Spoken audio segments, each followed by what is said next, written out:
This is Shopify Masters, the e-commerce marketing podcast for ambitious entrepreneurs. It's powered by Shopify, the easiest way to sell online, in person, and anywhere in between. To start your free 14-day trial, visit shopify.com.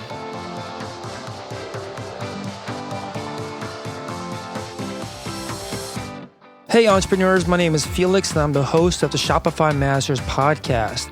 Each week we put out podcast interviews with successful e-commerce entrepreneurs or experts to give you inspiration, motivation, and actionable tips to increase your traffic and sales so your store can generate the sales you need to live the life you want. In the last episode, you learned how brilliantbusinessmoms.com used Pinterest to power her business. On today's episode, you'll learn from an entrepreneur that built a business with a 100% remote team. In this episode, you'll learn why you should hire someone full-time when you're still working your day job, how to communicate with a remote team, and how to work backwards to achieve your goals. Today, I'm joined by Catel Ledoux, the executive director at abookapart.com. A Book Apart sells brief books for people who make websites and was started in 2010. And it's a completely remote company, but with headquarters in New York. Welcome, Catel. Thanks for having me. So tell us a little bit more about the company and what kind of books exactly do you guys sell? So it's funny that you mentioned that we make brief books for people who make websites.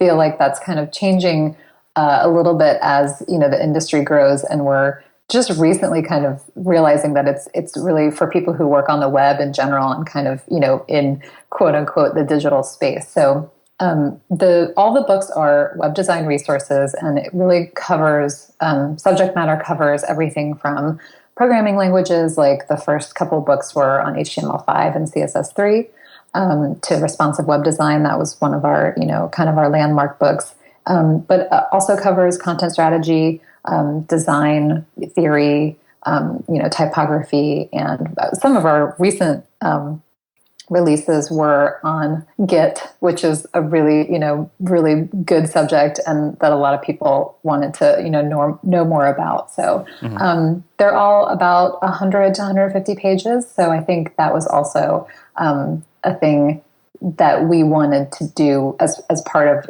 launching A Book Apart, was make it really approachable. Yeah, I like that idea of making it approachable. I think a lot of times when people are maybe out there that is listening, they're creating books or informational kind of based products, or even not that, maybe just physical products. We think that the more the better, the more features you cram into it, the longer the book, the better. But it sounds like you guys found that isn't the direction you want to go. Can you talk a little bit more about that? Like, what does it mean to keep it a brief and concise and approachable? Like, why that approach?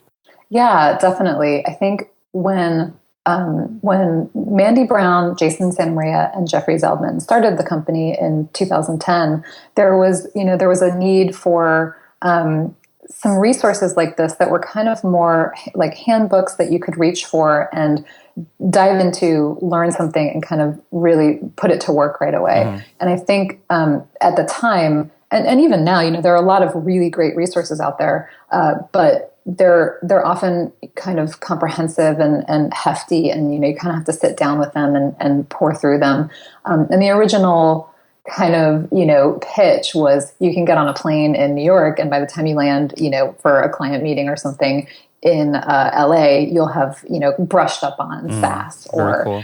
Gotten a little bit more of a handle on content strategy, and you're kind of a little bit more prepared for the job you're doing, or a part of a job that you're learning for the first time. So I think that was really important, and it's proven really successful. And I think that it not only is it approachable because they're kind of easy to pick up and read, but I think that it just opens itself up to a bigger audience, because it's almost like not as much of a commitment. You can kind of like get into it and get what you need out of it.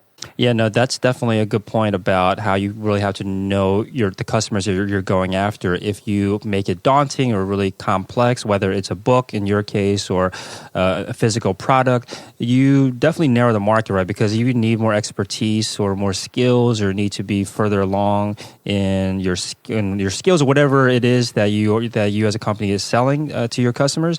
It really narrows the market, because now the general public, the people that are kind of as newbies to the space for using your product, whether it be a book or a physical product, that's going to be large. But as you make it more and more complex, the market's going to shrink because there's going to be less people that feel comfortable, diving into something like a really complex book or a really complex product. So I think that makes total sense.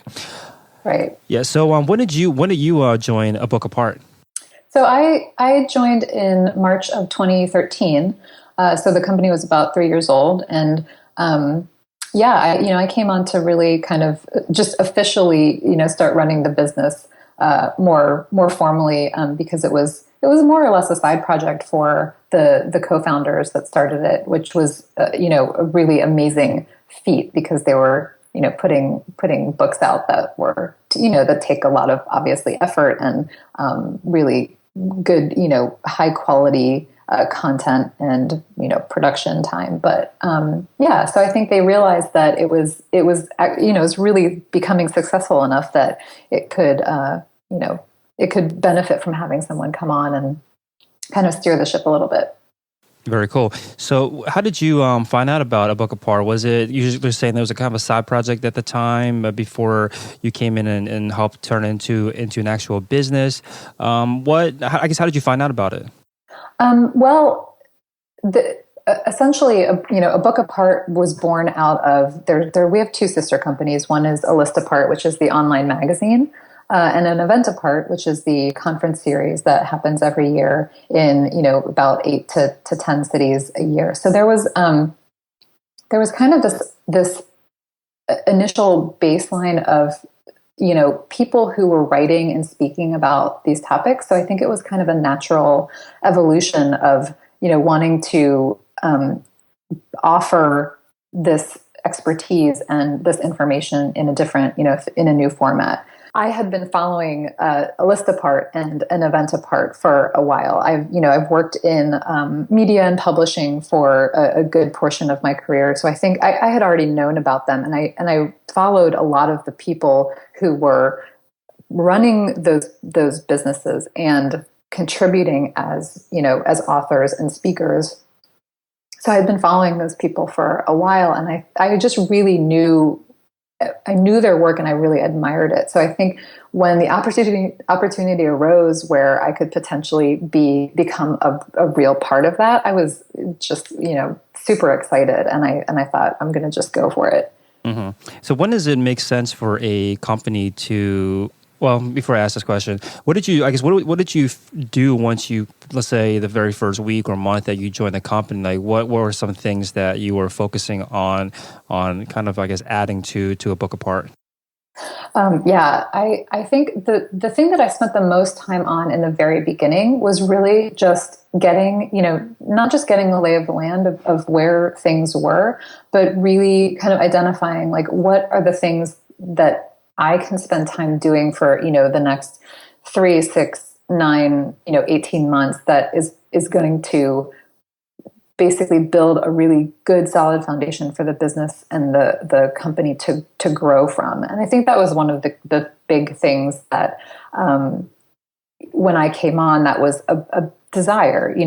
They were successful, and the company was really doing what the original goals, had been set up to do. Mm-hmm. But there was a desire and a question around, like, can we scale this? Can we grow it a little bit? So I spent a lot of that first bit of time, really just putting some processes into place and building that foundation and making sure there were really, like, good, easy communications in place so that everyone knew what was going on, and kind of like having a little bit more of a hub and a dashboard of I guess trying to create like a little bit of a North Star for everyone working on the individual parts of the business.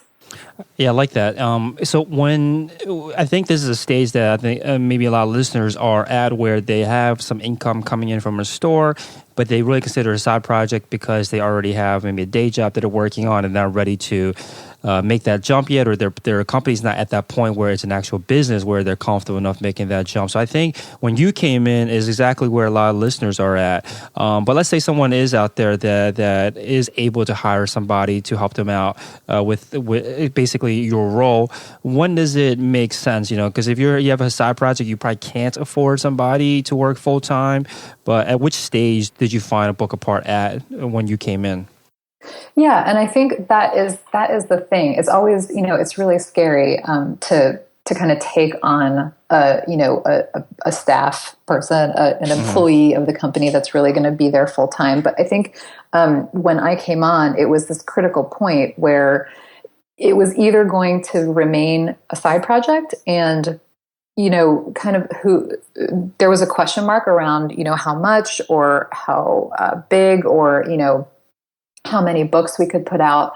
And I think when I came on, it was just the other path was, okay, we can bring someone on and, actually put energy and resource into having someone steer things, but in a way that kind of collates all of the work that they had already done. I mean, I came on and it wasn't like I was starting from scratch. There was already a big audience that we were working with, which was great. And there were obviously already workflows in place that were producing, books on a regular basis. So I just was, I took those things and kind of streamlined them. And now it's allowed us to kind of work with a lot more freelancers, a lot more different folks. I think it's kind of just like evolved that the way we work remotely, which was a big part of of where we started. So I think it's the root of it is it's difficult and it's scary to kind of make that decision. But I think if there's a point at which it feels financially comfortable enough to make that decision, it's a good decision. And I think that you can start with, what is the one role that we need, at least the one role that we need that's going to really change the company or help us move further in the direction we want to go. Yeah, and let's talk about this role a little bit, because I think as founders, and when we think about entrepreneurs, we think about other people that are founding companies, we think of them as the person that does everything, especially at the beginning, right? They're the idea person that comes with the idea, they come with a vision, and they're going out and executing everything, organizing everything. But that's kind of a limit, right? You can't always be doing everything, and maybe you don't necessarily have the skills to do everything, and you should look to invest your time into the things that you're most skilled at, that is most valuable for you, and then hire out for the roles or the skills that you don't currently have. So I guess, why would a founder look to hire someone like an executive director? I don't mean to make it sound like a job interview, but I just want to get a better understanding of what if someone's sitting here and thinking I really feel like my business is stagnating, and I don't know. And you were saying before about finding the role that it's going to have the most impact. If they're sitting there and thinking between, should I hire a CEO essentially, or should I hire somebody for like a CFO? How do they make the decision on which role to go for, and why would they pick an executive director? Yeah, and when I initially came on, it was the role was managing director, which we're not really worried about roles or what they're called, but I think that I just note that because I think that encompassed, and it still encompasses, kind of a role that would be able to kind of a generalist role that would be able to kind of come in, help prioritize the things that, maybe needed to happen before other things. So just making sure that there were communications plans in place when we did book launches or, marketing plans, and making sure those things were, in front of everyone, and really just kind of figuring out what the tools were that we needed to work efficiently with a lot of people that were remote. And I think this isn't to say that, when I came on, it wasn't working. It definitely was. I think the reason that they decided on having someone come in at that level, and that again, I think as a generalist rather than, a dedicated editor or, a designer or something like that, was just to kind of corral all of the like a lot of little things that needed to happen. And I think part of that was just having, I have an English and editing background. So I think there was just like a good fit where I could see all of the different pieces and then help prioritize. And it wasn't necessarily that they didn't want to do those things. Like I said, it was a side project. So they were already, those three founders were already like in full-time jobs or, doing other things full-time. So it was kind of like, okay, we need at least one person to focus on this full-time. Mm-hmm. And that's really smart. You can't, again, I think it's that decision between, okay, we can kind of keep this going, or we can, see how much we can grow this if we put a dedicated resource to focusing on that. Yeah, I like that. And this is a quote that I've heard that I would love your kind of thoughts on, which is that if you hire somebody for half of their time, they give you a quarter of their effort. I guess meaning that when you don't have someone fully dedicated onto just one thing, they're kind of spread amongst all these other different things that they're working on, whether other gigs or other projects they're working on. And that has an effect, not just because your time is split, but then switching between all those things and just having all that stuff in your head, it's not going to be an efficient use of your brain if you were a employee that was just working part-time. What are your thoughts on that? Yeah, I think it's true. And it's really tough. I think if you have, like you said, someone a handful of people who are kind of thinking about and working on a thing, particularly something that's product-based, for a percentage of their time, I think it moves incrementally along. Whereas if you have someone who, even if it is just one person, and granted, I think like our vision is to grow the team, grow the business, have a few more people who are actually, staff and kind of have that 100% energy.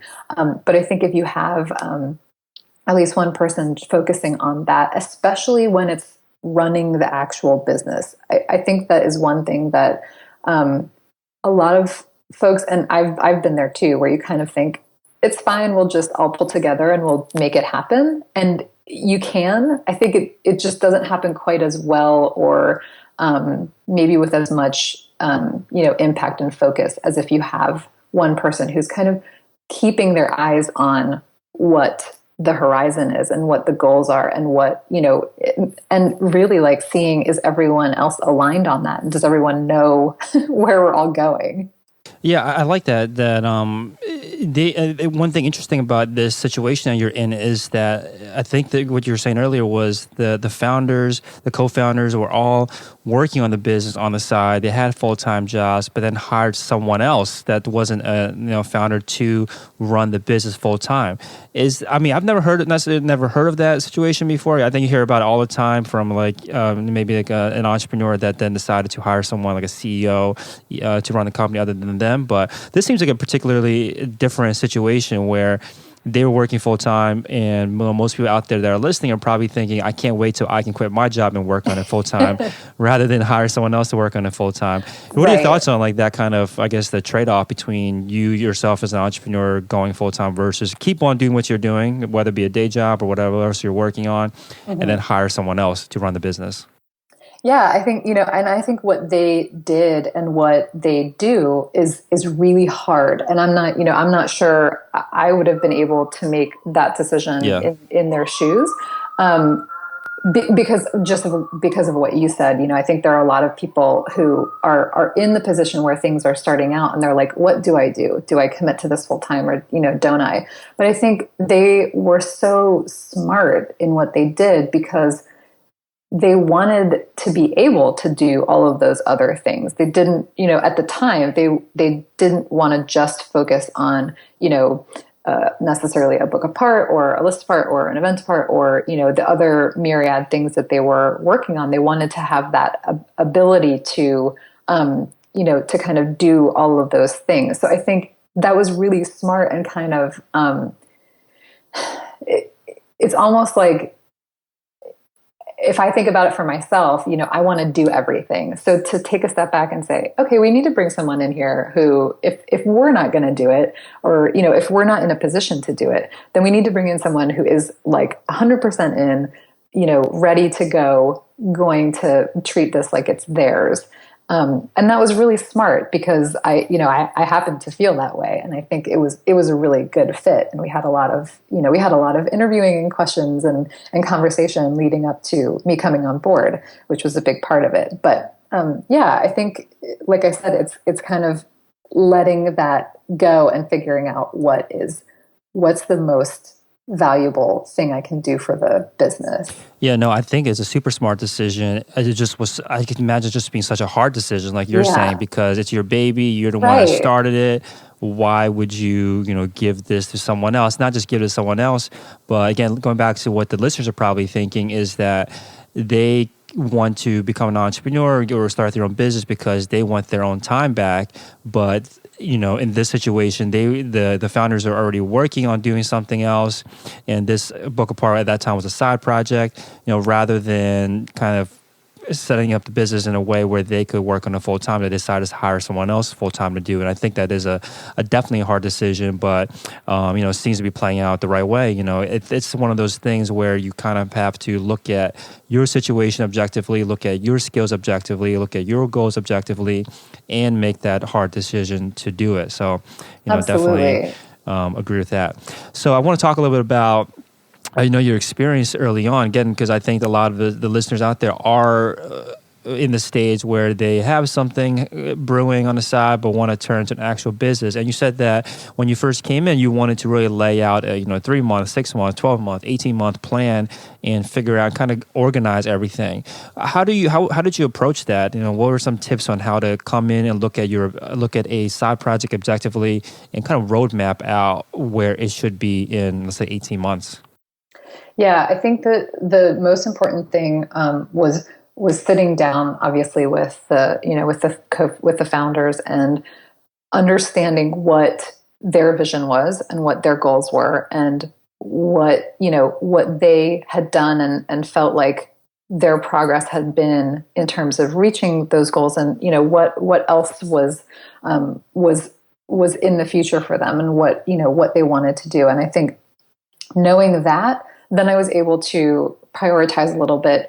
Okay, we need to basically put a lot of put some documentation in place so that, anyone who's working with us can kind of come in, pick up, hit the ground running, and, and do the work. So I think it's kind of like those basic things where you want everybody to be able to be on the same page, to be able to kind of pinch hit for each other, and not necessarily like say, okay, we need a marketing plan or we need these specific, siloed things. It's like looking at the company, figuring out what the goals are, and then understanding what are the things we need to do to get there. That could be anything from, at the time, bolstering our customer support a little bit because,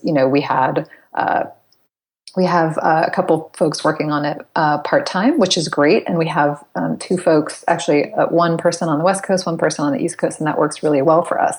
And I think it's like fine-tuning as part of that, that more, that broader roadmap, figuring out how to fine-tune all of the little things so that you're not just putting a stake in the ground somewhere and saying like, okay, this is working, it's done, we don't have to worry about it. But if something needs to be adjusted, like you need to bump up customer support because, you have a bunch of launches coming out, then it's having the flexibility and knowing that that's going to come and go and, making those decisions along the way.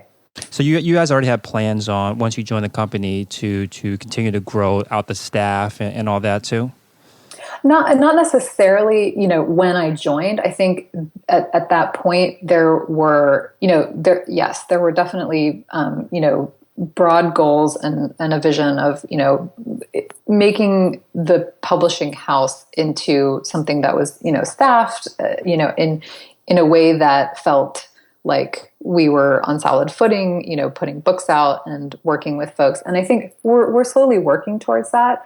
And I think we also have just had a really good experience working with freelancers, and I think that was definitely already, the basis of that was already set up when I came on, because there were already people working on these great books and people who really loved doing that work. So I've since then, grown our editor pool and, our editor network. And, we work with a lot of different authors now. So, I think there's a lot of interesting things we do with pairing authors and editors. You just mentioned that a big part of what you're doing was to identify the processes and then create some systems around it and documentation. And I think that's, I've heard this over time and time again from entrepreneurs that said that was the key to really unlocking growth and scale in their business.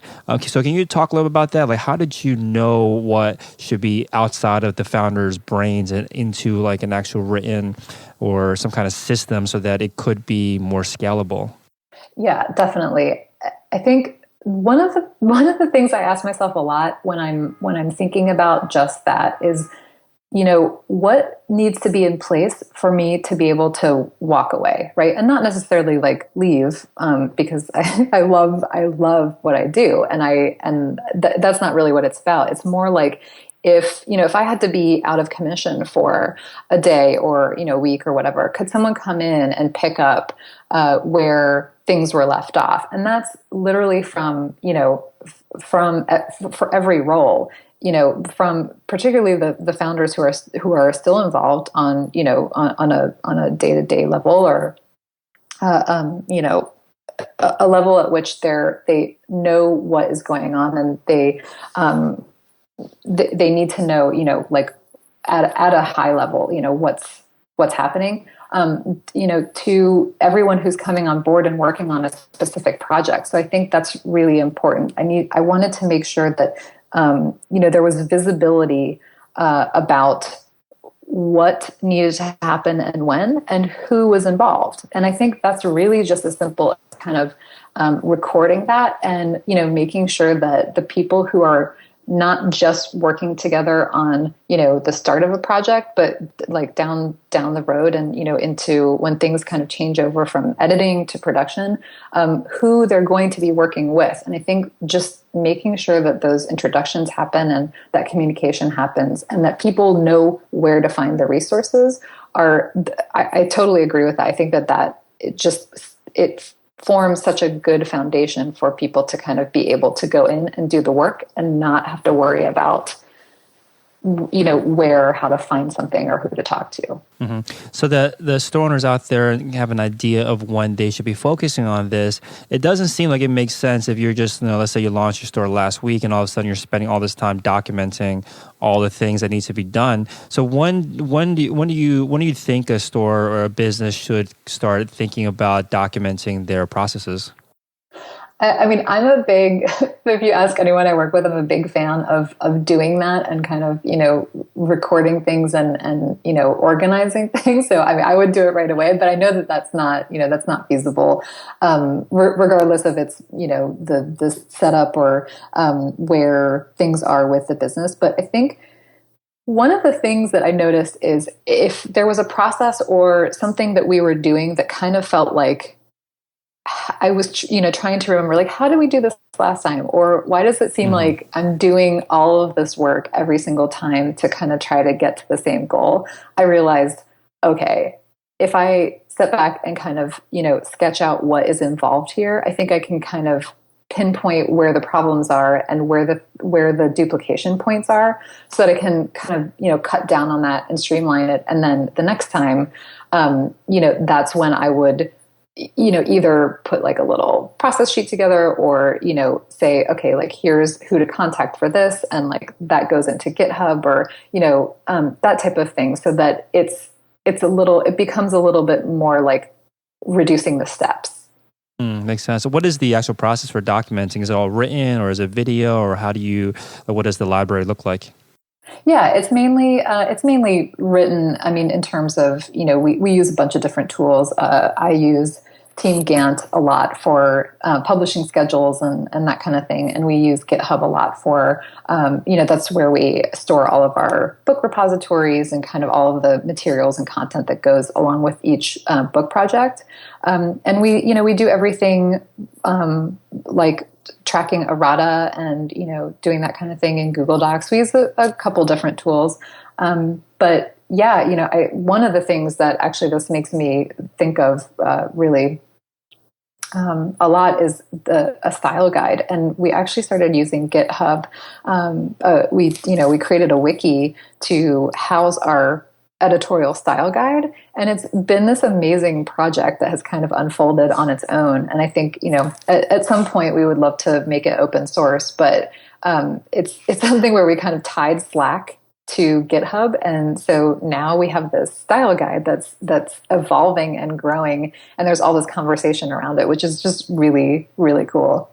Yeah, I really like the idea of creating a wiki for your documentation. I haven't done this because everything that I have is all stored in Google Docs, and I feel like I need to migrate into something that is a little bit easier to update. And a wiki sounds like a much better alternative. So, speaking of keeping things up to date, like do you regularly look over documentation, or how do you make sure that none of the steps or processes are redundant or outdated? Like, how do you keep it up to date? Yeah, I think having things in a tool like GitHub makes that a lot easier, because not only can you go in and make sure you're working on the latest version. I think it also just makes it a lot easier to update when something needs to change. I also really like this because I think it kind of keeps you honest, because you have other collaborators on it, and people commenting or pulling, and working on the same things can kind of can kind of keep you in check in terms of updating things and making sure things are up to snuff and working and useful. Awesome. Yeah, for anyone out there that doesn't know about GitHub, it's just like a way for you to, I guess traditionally it was used for I guess even today is used more for developers that are contributing to a code base, like collectively, and like you're saying, it allows people to track who's adding what, removing what from the code base, or the way that you're using it. It's being used for documentation. So it might not be applicable for everyone out there, but actually A Book Apart does have a Git for Humans book if anyone wants to learn how to do that and use GitHub. Yes, it's fantastic, and you're totally right. You hit on something great there, because GitHub is so powerful and so robust, and it definitely we do use it for those original uses, like web development and keeping our our site.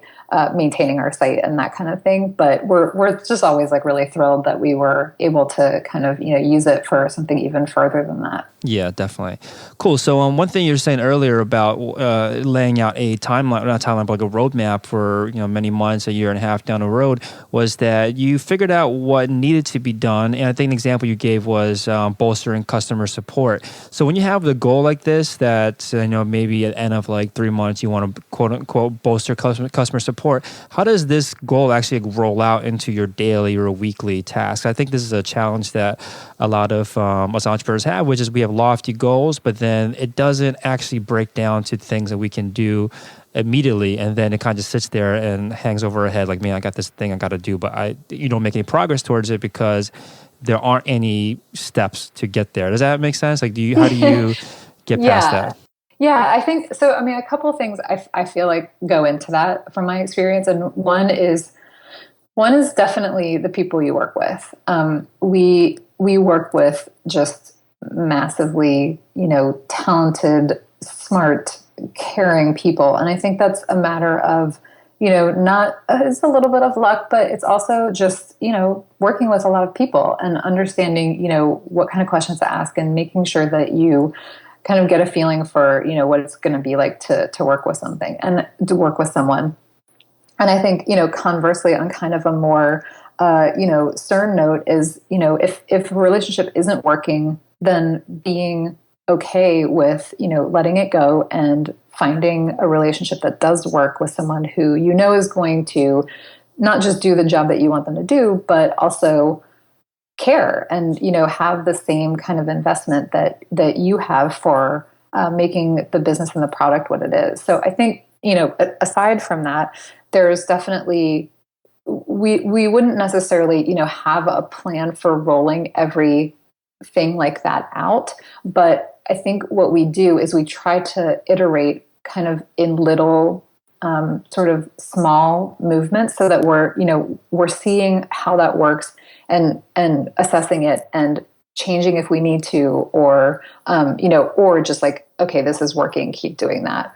So I think in the case of customer support, I think it's the people, and like actually going in there, and there's a lot of ways and a lot of areas in which you can kind of, even though it's a personal, more relationship based thing where you're talking to customers, we use Desk, which is great. It's a great tool. And I think there are a lot of things that we can see right in Desk, are these kind of tickets coming in and, being taken care of on a more regular basis, or, what's the response time, and, are folks, having the same issue over and over again. So I think we can kind of not just have conversations about it, but see actual data about, what's working and what's not.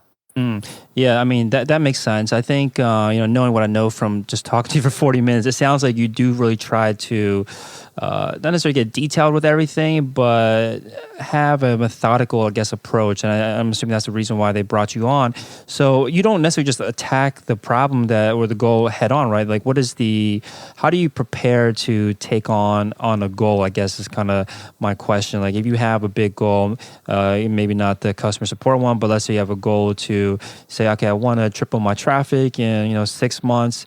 How do you actually, because that's not actionable, right? You can't actually take that and put on your to-do list for that day, and then all of a sudden you're tripled your traffic. So what is the approach that you've taken for yourself or for your team to make sure that there are things that get done every week or get done by end of the month, to make sure that you are tracking towards a goal? Do you use any tools or any kind of systems to make sure that goals are being met? Yeah, and I will just say, unfortunately, I wish I could put stuff like that on my to-do list and just check it off. I would pay a lot of money for a to-do list that worked that way. But yeah, I think for sort of bigger goals where it's growing audience reach, or building distribution partnerships, or looking at potential licensing relationships or whatever. I think I'm a huge fan of whether it's small or big, of working backwards.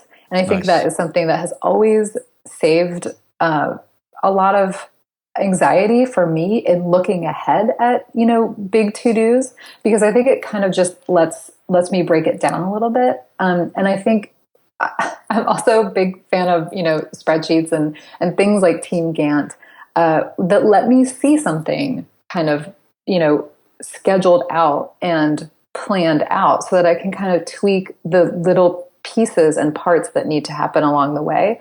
And I think that's a really kind of, for me, it has been a really useful approach. And that is, like I said, kind of looking at all of the things that need to happen to get there. And then I think I really I love relying on and working with the people I know who can help me with those things. So I think I look for those parts that need to happen, and then I ask for help with those things, because that is the only way it's going to happen. If it's just relying on me, it's going to be on my to-do list forever. I really love that idea of working backwards from your goal. That's something that I've adopted maybe a couple of years ago, and has really changed things for me, because it's a lot easier to find your way back to the starting point than trying to figure out how to get to some endpoint that you don't even know what it looks like yet. I think that's a great idea. And one method that I've heard, you might know, Amy Hoy. Have you heard of her? Yeah, she's a big proponent of this too. And I forget I think she calls it the Bass Ackward. I forget what it was, but basically she has a way where she says that always start with the end goal in mind, and then work your way backwards until you reach the point where you have like a goal or a step that can be accomplished tomorrow. And that's just a kind of conceptual thing so that you know that you've broken your goal down enough that you can actually wake up tomorrow and tackle that step. And that's when you know you've hit the kind of endpoint, not endpoint, but the next step essentially from the starting point. Right. And it feels good. It feels good to, be able to have a couple things on your list that you can check off, and you can say, okay, those, I did those. I'm putting one step in front of the other. And I think about that a lot. Actually, I'm a runner, and I run a lot. And I think whenever I go out and run, I literally think, okay, I love running, but every once in a while there's a day where I just don't feel like doing it. And I just think, okay, all you have to do right now is put one foot in front of the other. And it sounds kind of cheesy, but I think that kind of is, is applicable in a lot of situations where you're kind of like, all right, just one thing at a time. Yeah, I mean, that's the reason why when I hear people say, dream big and all this stuff, I actually am not personally a fan of the idea of dreaming big, not because I don't think you should have big goals, but you shouldn't focus on the big goal right off the bat because it just becomes such a behemoth and it looks like it's unaccomplishable because it's so large. Right. I think you should have these big goals. I think you used the term a North Star earlier. You should have this kind of gravitation towards a goal, but don't focus on it so much. Focus on what you can actually do today, like what the very first step, like in your example, the very first step of a run. Focus on that. Don't focus on. Put your eyes on the finish line. Put your eyes on the steps in front of you. So I think, right. Yeah, I think that's a great point. Cool. So I want to talk about your remote teams. I think that's where you have the most experience out of all the guests I've had on here. And maybe we can start off with how did you know? Maybe you're in your situation, your industry is a little bit different, or your business is a little bit different. But how did you know who to hire first for the company? Well, when I came on, we were already working with quite a few folks, from editors to customer support to production for not just print but ebook, and so that was great. I think there was already a base group of folks who knew the product, knew what was supposed to happen when, and I think that was really helpful for me. And to be honest, I came from working at a really big publishing organization. I worked at National Geographic before this, and so coming from, a very sort of traditional corporate, situation where I would go to work every day and sit in an office, and then coming to a situation where I was, working at a desk at my house or a coffee shop, and then and working with people who I wasn't seeing every day, it was completely new. And, it definitely took me a little while to get used to it.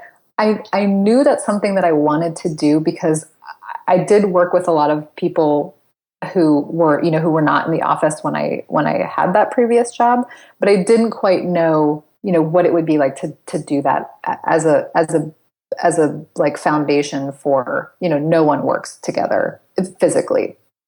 So I think that was something that was actually kind of nice because I was kind of coming into it and learning how to do it along with everyone else, which was really nice. And we have made, other, I guess you would call it hires, at least in terms of freelance folks along the way. But I think that has definitely, a big part of that is really talking to people. And I think like anytime I have started working with a new freelancer, there's a lot of discussion, a lot of conversation that happens before any work happens.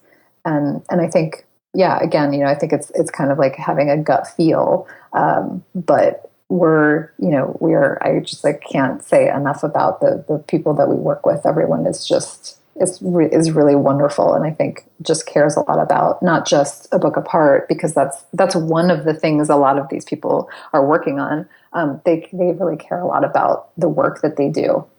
Yeah, I think that's one of the biggest shocks that you're talking about earlier is that when you're working for yourself or working from home, when you are working at a day job or you're working in an office, we kind of fantasize about this life where it's gonna be so much fun, be home all the time. But it's a kind of a shock initially because the whole social aspect is almost gone right out the window, especially if you're in your own office and you can spend days and wow, I haven't seen anybody except for Yes. people that live in your home, and in my case, my Right. dog. So it's like you don't Exactly. realize how much you miss being around people. So how do you maybe you personally deal with it, or maybe how do you help your employees or your freelancers deal with that situation? Yeah. I mean, I think we definitely rely on, we rely on Slack. We talk on the phone a lot, we email, and we do really use the tools that we have at our disposal to keep communication open. And I think what I found is if if I need to talk to someone about something and I wait, or if I try to like find the right time or something, then it may not happen. So even if it's something that I just want to check in really quick on, I just try to find the best method of doing that at the time. And Mm.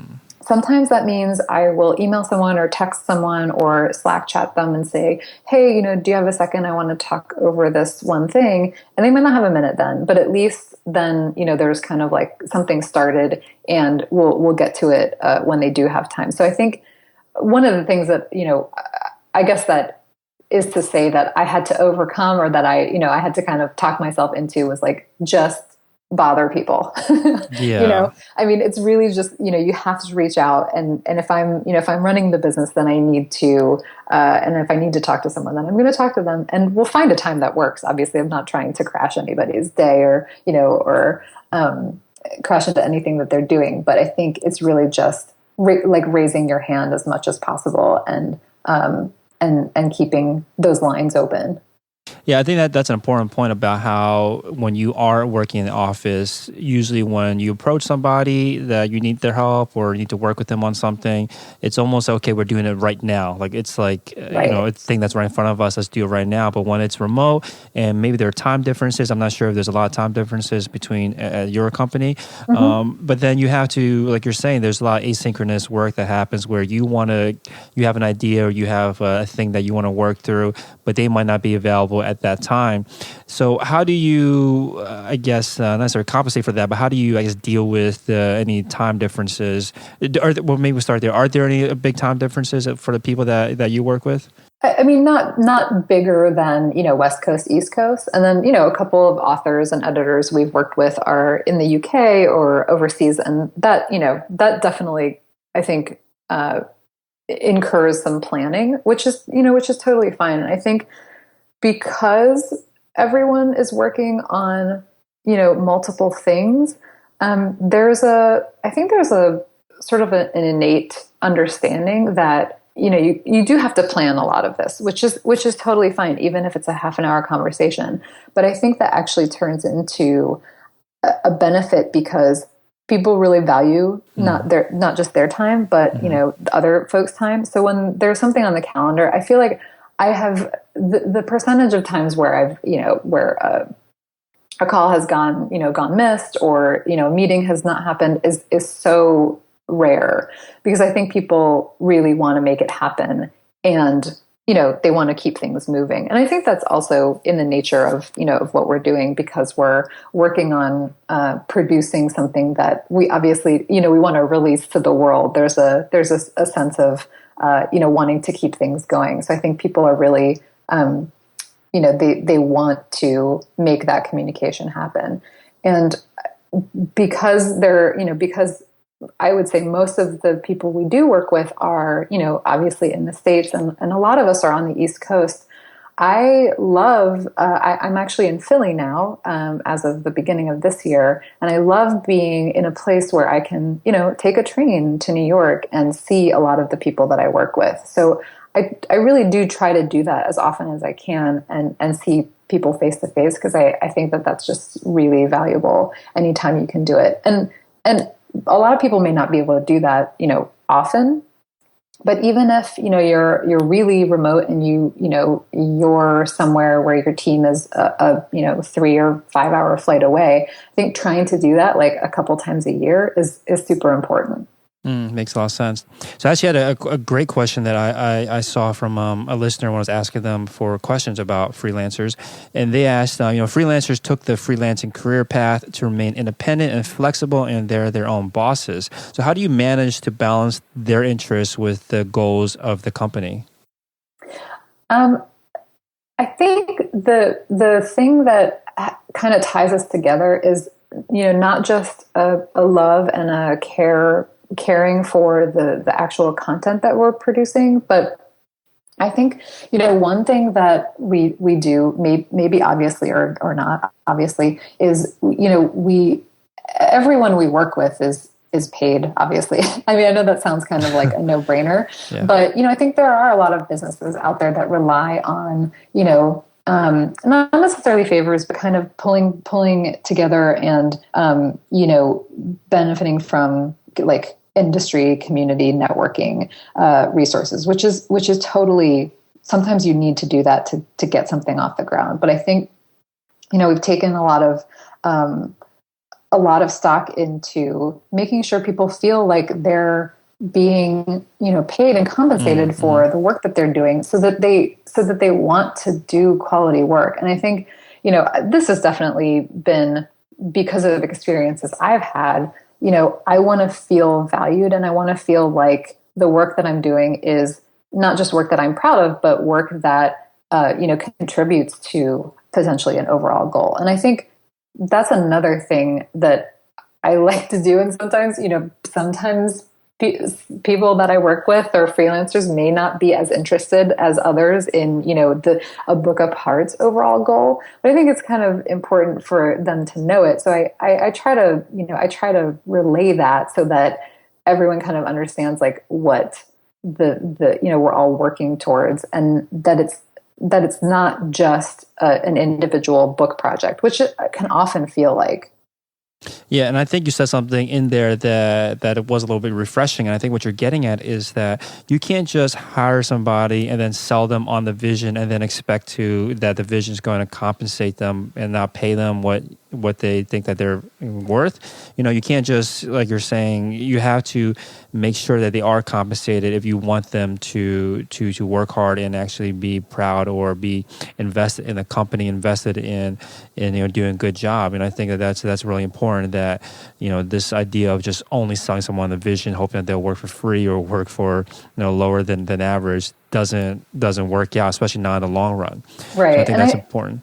Yeah, and I think that goes back to, deciding and making decisions about who to hire or the kind of roles that you may or may not need at a certain point in your business's growth. If I would love to have a team of editors who work with all the authors that we work with, and I would love to have, sort of different, groups of folks working on things. But the reality is that, a lot of the times that's not possible. So I think kind of identifying, if it's one really good, employee or one really good freelancer that you can pay what their rate is and, get really good product out there, even if it's a little bit slower, I think that's more meaningful and ends up working a little bit better in the long run than trying to kind of, bang out a lot of things, that are maybe not as, as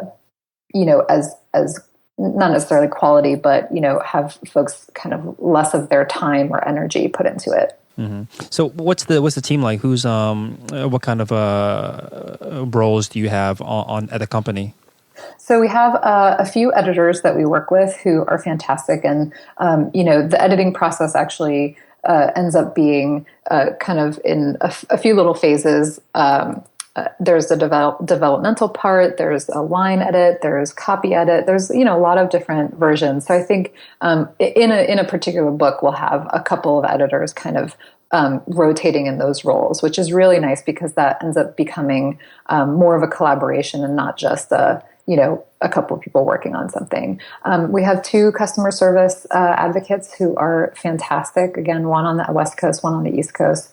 We have someone who works with us freelance, pretty part-time at the moment, but we're ramping up a little bit for a particular thing that we're about to launch, doing web development and some design and building there. And then we also work with a compositor who does all of the book layout and gets it ready to go to print, which is like a huge, massive undertaking, and has become a really big part of our process that we have that we have streamlined, which is really great. And then ebook production. So we have someone who comes in and is very knowledgeable and specializes in that. So really not just creates those files, but like helps us understand what the best things to do are in a situation, like for video or for links and that kind of thing. So I think, again, that goes back to, really working with people you can rely on for not just getting a job done, but pointing out, where things can be done better or where, you might want to take things in a different direction. So. Mm-hmm. Where have you had success finding freelancers or even like some part-time workers? I mean, definitely, through kind of community and, through the network of people that we are already working with. And I think that is that's a big place to look, is kind of, in your own backyard, so to speak. We've definitely, along the way for various roles we've had, we've done kind of like a Twitter call out and said, we're hiring this specific role or whatever. And we've definitely had, great candidates come through there. But I think more often than not, we are already working with someone who knows someone, or, someone who has worked with someone else who does this role. And we kind of come into it that way, which is great, because I think having that already, that background or foundation of working with someone even tangentially already just really helps kind of, bolster that relationship. And so when you do have someone come on, what's the onboarding process? Like, how do you get them to understand like what the company's about, like what their job is, and the exposure to all that documentation that you have? Yeah, and I think depending on the role, it's been a little bit different for each. I guess for each role, and a lot of the times, say for ebook production, we started working with our current producer. I think a couple of years ago now, or a year and a half ago, and at the time we were. The ebook producer we had been working with was leaving, and so there was kind of a handoff, which was really nice, and it gave us an opportunity to say, here's the process and here's what we've documented so far, but it also allowed us to see that there were kind of some holes that we wanted to fill in terms of, the handoff from composition to ebook production. We wanted to kind of, streamline that a little bit, and also see if we could make it a little bit more efficient. Mm-hmm. So I think in onboarding that person, we kind of just, again, I think it's like definitely not, I don't ever want to call it brain dump, because that sounds so like bulky, but I think it's more like, getting a lay of the land and figuring out what, I think the two key things that we want to cover is like, what are the struggles and what are we doing that does work well, that we can potentially improve upon. And I think the other part, because people who we work with now, there's not a lot of really like revolving roles. We've been working with the same people for a while now, which is great. Editors, I think, are the one group where we may have new editors coming on board from time to time. And I do work with one particular editor who has we've kind of worked together to put together an onboarding process, like just having style guides ready and materials for, here are checklists for kicking off a book project, here are checklists for wrapping one up. And I think it's, again, making sure, folks have access to not just the tools they need, but just, information. Awesome. And when it comes to, I'm not sure there's as big of an issue for you because you do have these more so full-time folks that are already, you know them from your network. But do you have to do any like quality assurance involved when you work with remote workers more than if you were, working in an office? I don't think not necessarily, and I think again that that really ties back to the people who are actually doing the job. But I think there's always a sense of, if you're running the business, there's always a sense of wanting to make sure that anything you put out into the world is that you kind of seen it and signed off on it. But I think that is definitely something we are all trying to strike a balance with, is making sure things are up to snuff in terms of what we think is, the level of quality and, what kind of experience we want people to have with our product, and also not getting in our own way, and like blocking that from happening, because we're putting so many points of quality control into it. And that's not to say that we don't do it. It's just, like I said, we kind of want to make sure that we're doing it in an effective way. Yeah, makes sense. Cool. So what's in store for the remainder of this year? What are some goals that you want to hit for A Book Apart? Well, we are going to have some new hire news very soon. Like, that's really all I can say about that, but it's very exciting because it will be a new staff position, which is really great. And I think will definitely help us reach some of these goals. But we have about 20 books in the catalog at this point, which is super exciting. And we've got between, I'd say, like 5 to 7 new titles that are in the pipeline for this year and early next. So definitely working on those. And we just, 2 of those are the second set of brief books that we just launched earlier this year. And that's an ebook only book that we are trying as a format. And those are even shorter books. So those are around 30 to 50 pages. And they're kind of like deep dives or, an essentials look at a particular topic. So we're kind of experimenting a little bit and, getting a little bit of runway to do that. So we're very excited, growing the catalog and looking at putting a little bit more weight behind marketing efforts and working with partners. Very cool. That's great news. Thanks so much, Catal. So bookapart.com is the website. Anywhere else you recommend listeners check out if they want to follow along with A Book Apart or what you're up to?